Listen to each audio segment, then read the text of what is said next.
Cancer, bonjour à toutes et bonjour à tous. J'espère que vous allez très très bien et je suis ravie de vous retrouver pour cette nouvelle vidéo dans laquelle nous allons parler des énergies pour le mois d'avril 2025. Avant de commencer, comme je le fais toujours, je tiens à vous remercier toutes et tous pour votre présence, votre intérêt et puis surtout votre grande bienveillance. Merci de tout mon cœur.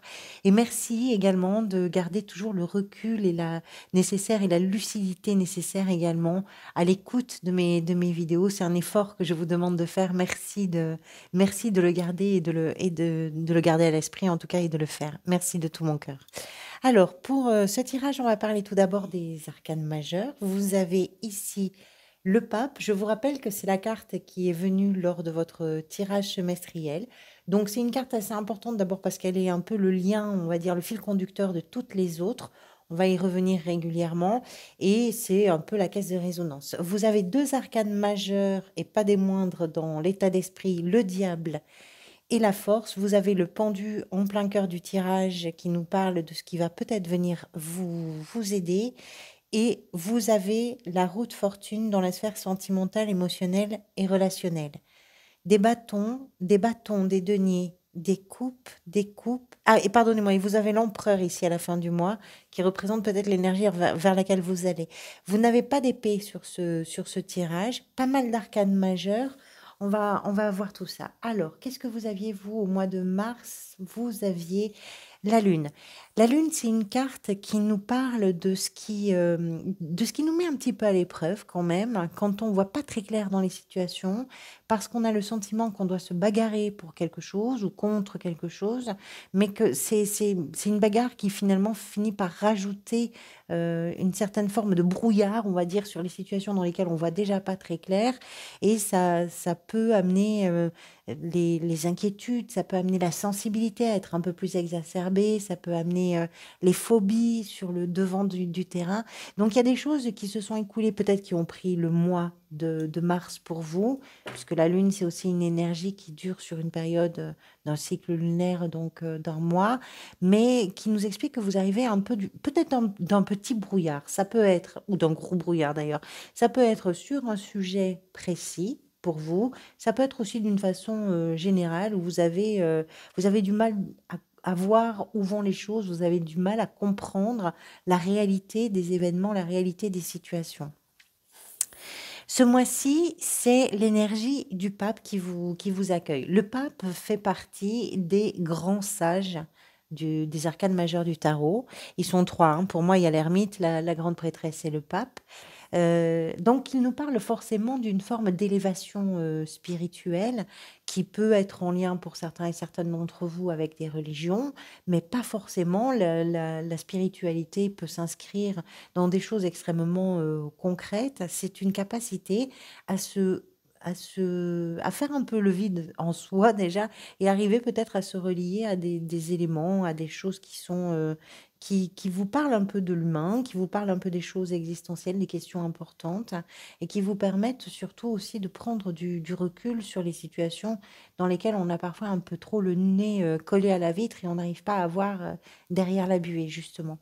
Le pape, c'est une énergie d'apprentissage également. C'est-à-dire que ça peut représenter une étape pour vous de une étape un peu marquée par un nouvel apprentissage qui peut être donné par la vie, mais qui peut être aussi quelque chose de très concret avec des échanges de savoir et de connaissances dans un contexte précis, pourquoi pas, avec des partages en tout cas de savoir. C'est une période de sagesse bien sûr, mais ça peut être également une période qui nous parle de l'engagement et de ce en quoi vous croyez, puisque le pape est un personnage qui peut aussi venir sacrer une relation par un baptême, une union. Vous voyez, on est sur une relation ou une situation ou une personne.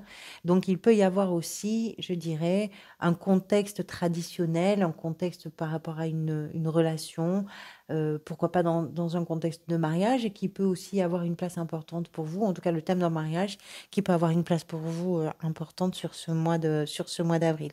Donc tout ça, ce sont des pistes évidemment qui sont peut-être un peu, un peu diffuses, mais qui sont des éléments importants avec cette carte. Votre état d'esprit, alors là, c'est un peu particulier. Vous avez le diable et la force. Déjà, ce sont deux arcanes majeures, ce qui nous amène quand même à penser que, il y a une forme de puissance, en tout cas, ou des énergies assez affirmées. On va parler de ce diable d'abord. Non, on va parler des deux en réalité. Pourquoi? Parce que il y a à la fois une opposition et en même temps un accompagnement et un parallèle. On a d'un côté une énergie volcanique, excessive, euh, poussée dans des retranchements qui vont être des contraintes, en tout cas intellectuelles, parce que le diable représente tout ce qui a de l'emprise sur nous, mais qui n'est pas extérieur, c'est-à-dire tous les pièges que l'on s'est tendus à soi-même, dans lesquels on a plongé et dont il est parfois difficile de se défaire. Peut-être par rapport à des croyances, parce que vous avez le pape ici, et je ne parle pas forcément de religion, hein, parfois on est persuadé qu'on n'est pas quelqu'un de bien, et cette croyance-là, pour la déconstruire, c'est très compliqué, mais par contre, elle nous prive d'arriver à penser qu'on est parfois capable de réaliser certaines choses. Donc il est possible, c'est quand même une jolie ligne, hein. Vous avez, je prends de la hauteur par rapport à des choses qui sont contraignantes, hein, et qui mettent en place un manque de liberté finalement. Alors, je parlais des croyances. On va explorer un peu plus quand même ce diable. Mais je parlais des croyances, mais c'est pas que ça. Le diable, c'est toutes les dépendances aussi. Les dépendances affectives, le fait de se réfugier parfois dans des comportements qui sont addictifs et qui sont possiblement toxiques, de dépendance aussi par rapport à la nourriture, par rapport à l'alcool, par rapport à des produits, le tabac ou je ne sais quoi. Vous comprenez? Mais ça peut être aussi à des façons de penser, ça peut être aussi à des habitudes, ça peut être aussi par rapport à sa façon de laisser s'exprimer sa colère, sa violence aussi. Ça peut amener vraiment vers des excès de toutes sortes, hein, le diable. Mais c'est simple. Enfin, ce qu'il faut comprendre avec cette carte, c'est qu'on parle de quelque chose que l'on a construit soi-même. C'est pas le monde qui a construit ça. Après, le diable, c'est une énergie très intelligente, c'est-à-dire qu'on peut se dire, si je suis comme ça aujourd'hui, c'est parce que mon histoire m'a rendu comme ça. La réalité, c'est que vous avez une histoire et c'est ce que vous en faites, vous, qui fait la personne que vous êtes. Donc, il y a des choix aussi qui sont possibles, qui sont pas simples, mais qui sont possibles. La force nous explique par rapport à tout ça que que vous résistez à plein de choses parce que vous avez une ressource incroyable pour tenir bon, pour garder votre sang-froid, pour garder la lucidité, parce que vous êtes déterminé à ne pas vous laisser manipuler par tout ce que je viens d'évoquer, et qu'il y a chez vous une force de résistance incroyable. Vous résistez à quelque chose qui vraiment occupe une place assez importante, et l'état d'esprit, il est à la résistance en réalité. Je pense qu'il est là. Ce que vous désirez, c'est représenté ici par la 8 de bâton. Alors la 8 de bâton, on voit une carte ici avec ces 8 bâtons qui foncent dans une seule et même direction. Cette direction correspond à quelque chose que vous voulez atteindre. C'est un désir, c'est une envie, c'est un objectif, c'est une attente, pourquoi pas. Et cette carte nous parle dans ce que vous désirez de l'accélération. Vous avez envie que les choses avancent plus vite par rapport à un sujet précis. Vous avez envie que les choses évoluent, que ça se mette en mouvement, que ça bouge, que ça draine, que ça emporte, que ça... Voilà, c'est vraiment ça la 8 de bâton. C'est une sorte de tourbillon comme ça qui se met en place et qui génère une accélération dans les événements, dans les mouvements, dans plein de choses. Et ça, c'est ce que vous désirez. Vous désirez aller plus vite quelque part. Vous désirez atteindre plus vite quelque chose. Vous pouvez d'ailleurs, parce qu'on parle de rapidité, pour certains et certaines, vous pouvez d'ailleurs utiliser des médias qui vont assez vite. Mais je pense que Peut-être aussi par rapport à ce diable et cette force ici et le pape, peut-être aussi que vous avez envie d'aller plus vite au cœur de certains sujets en, je dirais, en laissant de côté, en prenant de la hauteur en réalité, et en n'entrant pas dans les sujets, dans les expériences que vous vivez, avec le diable en premier plan, mais plutôt la force et le pape. C'est-à-dire, j'ai pris du recul, je suis assez solide pour me confronter à certaines choses, et maintenant je veux que ça avance. Le pendu nous parle de ce qui peut venir vous aider, et je trouve que c'est assez, il y a une certaine cohérence, hein, parce que, dans votre envie de mouvement, ce qui va peut-être venir vous aider, c'est l'idée de considérer les choses autrement. L'envie de mouvement, elle provient souvent d'une période qui n'a pas évolué, où les choses n'ont pas vraiment bougé, où elles sont restées à une place et on a fait avec la situation, on a fait avec le contexte, avec je ne sais pas quoi, et ça n'a pas bougé, ça n'a pas évolué. Ça nous ramène toujours au même buté, au même butoir, ça nous ramène toujours dans les mêmes schémas, voilà, il y a quelque chose un peu répétitif qui ne bouge pas. Le pendu évoque ça, mais dans un sens positif, c'est ce qui va vous amener, vous, à réfléchir les choses autrement, ou en tout cas à les considérer différemment. Parce que quand on a envie de faire bouger des situations stagnantes, la meilleure chose à faire, c'est d'abord d'essayer de la considérer, la situation, d'un autre point de vue, depuis un autre panorama, depuis une autre fenêtre. À partir de là, les questions ne sont pas les mêmes. Si vous prenez deux personnes différentes qui voient une même situation depuis deux angles différents, les choses qu'elles auront à dire sur cette situation n'auront absolument rien à voir. Et c'est ce que vous faites peut-être sur ce mois d'avril. Et c'est ça qui va venir vous aider. C'est que vous arrivez à bouger quelque chose dans votre façon de voir. Et ça va vous permettre de faire évoluer. Si oui, le prisme habituel, c'est le diable, c'est-à-dire des choses qui vous agacent, qui vous énervent, qui vous poussent dans vos retranchements, qui vous font retomber dans vos pièges, dans vos travers, etc., ou qui font que vous allez vous réfugier quelque part. Si ça, c'est le prisme habituel, tout d'un coup, si on considère la situation autrement, est-ce qu'on ne peut pas changer ce comportement? C'est ce qui vient vous aider. Le défi, deux cartes qui sont venues, la 7 de bâton, la 8 de denier. J'ai envie de vous dire que le défi, c'est de ne pas exprimer trop d'agressivité, parce que vous avez quand même le diable dans l'état d'esprit, donc tous les bons côtés, oui, d'accord, mais le diable, il exprime une certaine nervosité et peut avoir des excès aussi d'une forme de violence, qui peut être une violence verbale, une violence comportementale. Hein, après, bien sûr, modérer tout ça, hein, enfin, mettez un peu de mesure dans tout ça. Je vous parle de termes génériques qui sont associés aux cartes, mais l'intensité dépend de votre réalité si ça a du sens. La 7 de bâton, c'est un personnage qui défend son territoire. C'est une carte de défensive. Vous l'avez en défi. C'est-à-dire que défendre ses arguments, défendre son endroit, son lieu de vie, son idée, son principe, son idéal, c'est bien. C'est pas une guerre. Il faut faire attention parfois avec les termes qu'on utilise en ce moment. Ce que je veux dire, c'est que c'est pas un énorme conflit.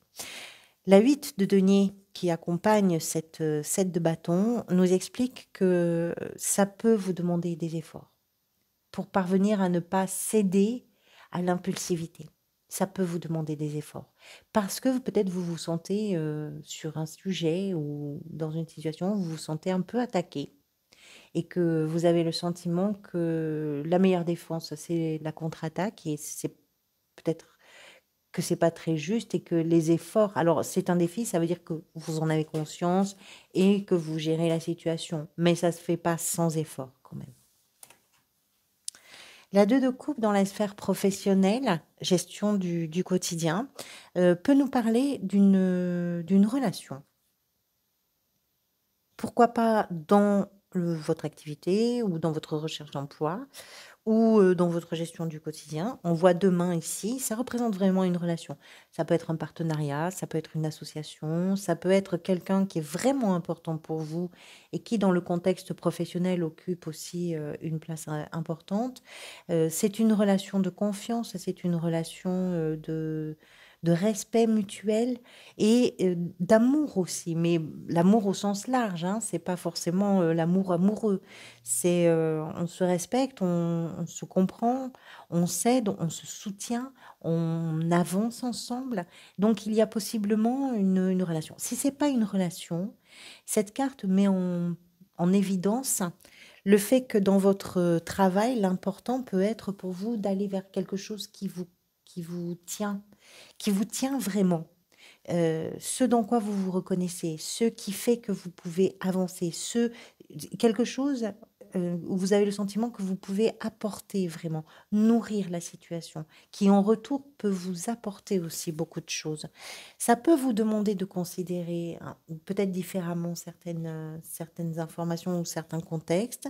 Ça peut vous demander de prendre sur vous, de garder votre sang-froid dans certaines circonstances, pourquoi pas, de prendre du recul et d'avoir une vision un peu plus globale.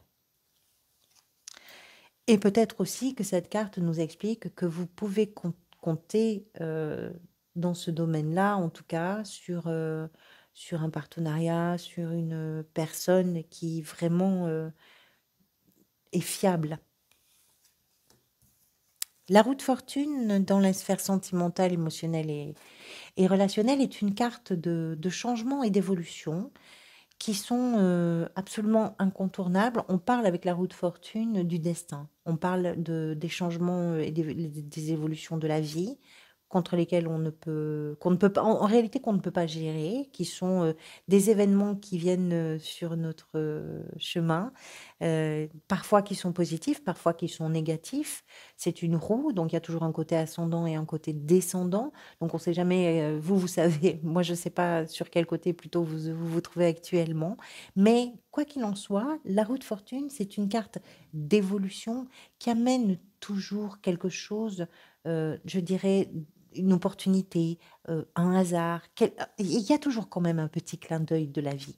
Par contre, ce qu'elle nous explique, c'est que les évolutions peut-être dans une relation, quelle que soit la nature de la relation, sont des évolutions qui sont incontournables. Et peut-être aussi que là, il y a des choses à gérer par rapport à ce qui vous met, pourquoi pas, à l'épreuve, et puis par rapport à votre façon de penser les évolutions. Peut-être aussi que les changements qui se profilent, euh, qui peuvent être très positifs, hein, mais vous avez envie d'aller plus vite et d'aller plus loin. Peut-être aussi parce que vous faites un travail je dirais, de compréhension finalement, puisque le pendu quand même nous indique que les choses évoluent dans la mesure où on les comprend autrement. La reine de coupe dans la position de ce qui est peut-être en train de se manifester pour vous. Avec le pape, je vous parlais de tout ce qui vous fait que vous prenez peut-être du recul, tout ce qui fait aussi que vous vous engagez et que vous croyez en quelque chose ou que vous croyez en certaines choses. Cette reine de coupe nous explique que vous êtes sur un moment de maturité émotionnelle. Quelque chose en vous grandit avec de la douceur, avec vous écoutez en réalité ce qui se passe en vous sur le plan émotionnel et vous êtes sur un moment où c'est gérable, quoi que ce soit, c'est gérable. Vous avez à la fois la force, mais également la capacité d'écoute, d'accueil, en tout cas, des émotions qui vous permettent de pouvoir avancer avec une intuition qui est juste et de pouvoir gérer tout ce que vous ressentez, sans être débordé, sans être malmené. C'est très intéressant, notamment par rapport au diable, parce qu'il y a une idée de guérison avec la reine de coupe, toujours. Et ici, c'est une guérison émotionnelle. Et c'est peut-être en lien direct, puisque c'est ce qui est en train de se passer, pardonnez-moi, c'est peut-être en lien direct avec ce qui vous pousse, vous, dans des excès ou dans des zones d'ombre, ou dans ce qui vous entrave et ce qui vous enchaîne finalement, qui sont vos propres pièges, hein, encore une fois. Et il est question ici de cette guérison émotionnelle peut-être par rapport à tout ça. Donc ça amène beaucoup de douceur parce qu'il y a de la compréhension et que c'est pas un rejet. C'est pas je suis comme ça, je suis comme ça. C'est pourquoi je suis comme ça en réalité. Et qu'est-ce que je peux faire? Comment je peux l'attraper, ce sujet-là, pour en faire quelque chose d'autre? L'empereur à la fin du mois représente peut-être l'énergie vers laquelle vous allez avant celle du mois de mai, puisqu'ici vous aurez le soleil à la place du pape. L'empereur, c'est une énergie d'abord laborieuse. C'est un personnage qui travaille, qui construit quelque chose. On est en présence de quelqu'un qui est très responsable, qui a pleinement conscience de ses responsabilités parce que cet empereur, si c'est vous, nous indique que vous savez exactement ce qui dépend de vous. Donc, vous, en ayant conscience de ça, vous travaillez dans le sens de la stabilité, vous travaillez dans le sens de la sécurisation quelque part. C'est l'idée que on ne lâche pas non plus un empereur. Il y a de la rigueur et on travaille pour quelque chose. Peut-être que vous travaillez justement à améliorer, à ramener de la clarté, à voilà, à clarifier, à ouvrir un peu les choses qui sont cadenassées par ce diable ici et que vous vous organisez, vous structurez les choses, peu importe quoi. On va déjà essayer d'avoir un peu plus d'informations avec l'extension. Donc, je vais tirer les cartes de l'extension qui s'adresse d'abord, bien sûr, aux personnes qui le peuvent, mais également à tous ceux et celles qui souhaitent avoir un complément d'information. Vous pouvez y accéder soit par le bouton rejoindre de la page d'accueil, soit par le lien que je vous laisse dans le descriptif de cette vidéo. Et pour 3 euros, vous avez accès à votre extension, mais également aux extensions de tous les autres signes. Voilà, c'est un abonnement qui n'est pas engageant. Vous le souscrivez aujourd'hui, si vous le laissez en place, il sera automatiquement reconduit le mois prochain à la même date. Et si vous décidez de le stopper, vous pouvez le faire à n'importe quel moment. Il n'y a pas de pénalité, ce n'est pas un abonnement engageant. Voilà, je crois que je vous ai dit le plus important. Allez, on va voir avec la force et le diable dans l'état d'esprit. Qu'est-ce que vous avez? Oh, la 10 d'épée. Ah oui, il y a quelque chose qui... Je pense que vous êtes en train de réagir à quelque chose de puissant pour vous, si ça a du sens. Avec la 8 de bâton, dans ce que vous désirez, on retrouve la 2 de coupe, la même qu'ici, qu'on avait dans la sphère professionnelle et gestion du quotidien. Avec le pendu, ce qui va peut-être venir vous aider, l'as de coupe, ça c'est superbe. Le défi, avec la 7 de bâton et la 8 de denier, le valet de coupe. Avec la 2 de coupe dans la sphère sentimentale, pardonnez-moi, professionnelle et gestion du quotidien, le jugement. Pour certains et certaines, il y a des choses qui bougent, hein, à la fois dans la sphère sentimentale, mais peut-être aussi dans la sphère professionnelle, et peut-être d'ailleurs que pour certains et certaines d'entre vous, c'est lié. Avec la roue de fortune, j'en ai une qui s'est retournée. La 10 de denier, avec la reine de coupe dans ce qui est peut-être en train de se manifester pour vous. L'empereur, la même qu'ici.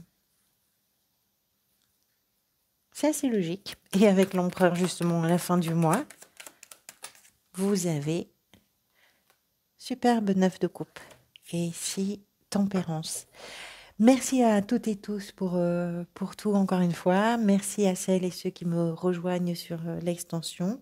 Je vous dis à très bientôt. Prenez soin de vous. Prenez soin aussi des gens que vous aimez. À très bientôt.